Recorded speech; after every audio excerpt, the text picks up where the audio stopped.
আসসালামু আলাইকুম। সবাই নিশ্চয়ই ভালো আছেন। আলহামদুলিল্লাহ আমরাও সবাই ভালো আছি।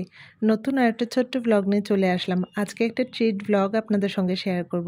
এটা ছিল শনিবার আর এখন রাত 10টা বাজে। আমরা সবাই চলে এসেছি হট প্লেট রেস্টুরেন্টে। এত রাতে কোনো রেস্টুরেন্টে গিয়ে খাবার সেরকম একটা পাওয়া যায় না। আর আমরা তো অনেক মানুষ ছিলাম। আগে থেকেই বলা ছিল, যার কারণে কোনো টেনশন ছিল না। আমরা একদম ডিনার টাইমে চলে এসেছি। আজকের ট্রিটটা দিবে জসিম ভাই। তার প্রমোশন উপলক্ষে আমাদের সবাইকে কাচ্চি বিরিয়ানি খাওয়ানোর জন্য এখানে নিয়ে আসলো। বাসার কাছাকাছি ভালো একটা রেস্টুরেন্ট হওয়ার এই একটা সুবিধা। খাওয়ার 5 মিনিট আগে বাসা থেকে বের হলেই হয়ে যায়।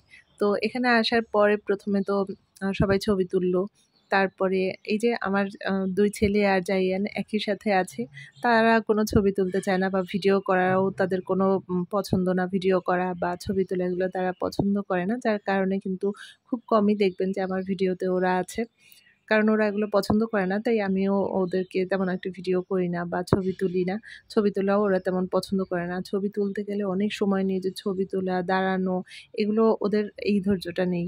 তো এরপরে তো আমাদের খাবার চলে আসলো। প্রথমে স্যুপ, অন্থন আর চিকেন ফ্রাই ছিল। আমাদের সাথে ছোট 2 সদস্য আছে, জাভিয়ার আর আরফান। জাভিয়ার একটু কান্নাকাটি করছিল। আরফানও প্রথমে একটু কান্নাকাটি করেছে।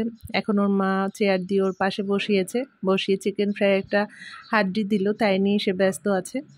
খাবার রিভিউ তো আমি তত ভালো দিতে পারি না। তবে যেখানে যেই রেস্টুরেন্টে যাই না কেন, সেখানে স্পেশাল থাই স্যুপটা অর্ডার করা হয়। সব জায়গার থাই স্যুপটাই আমার কাছে ভালো লাগে। হট প্লেটের থাই স্যুপটাও মজা ছিল। আর চিকেন ফ্রাই তো সবসময় একই রকম আমার কাছে লাগে। এটা আর কি কোনো আমি আলাদা করতে পারি না। আমার কাছে সেই সব রেস্টুরেন্টের চিকেন ফ্রাই একই রকম।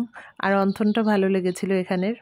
আর কাচ্চিটা এনে যে কাচ্চি খেয়েছিলাম, সেখানের কাচ্চিটা অনেক বেশি তেল মনে হয়েছিল আমার কাছে। আর মাংসটাও পোড়া ছিল। অবশ্য মাঝে মাঝে এরকম এত মানুষের রান্না করতে গেলে একটু আধটু ওরকম ভুল হয়। কিন্তু হট প্লেটের কাচ্চি বিরিয়ানি 2 বার খেয়েছি, 2 বারই ভালো লেগেছে। এখানে কাচ্চিটার তেল আমার কাছে মনে হয় যে একদম কম। বিরিয়ানিতে যদি অনেক চুপচুপা তেল থাকে তাহলে ভালো লাগে না। এটা একদমই তেল ছিল না, ভালোই লেগেছে। বিরিয়ানির সাথে বোরহানি, 7 আপ, তারপরে স্প্রাইট যে যেটা খায়। তো আমি এখানে বোরহানি নিয়েছি। আর এরপরে খাওয়া দাওয়া শেষে একটু সময় আমরা বসা ছিলাম। তারপরে এই তো বাসায় যাচ্ছি। এখন প্রায় 11:15 বাজে।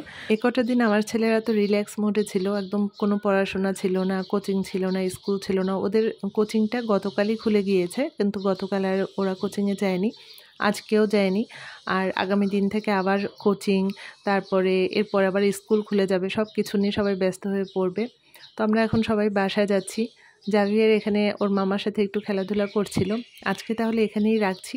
আবার অন্য কোনো ব্লগে আপনাদের সঙ্গে গল্প করতে চলে আসবো। সে পর্যন্ত আপনারা সবাই ভালো থাকবেন। খোদা হাফেজ।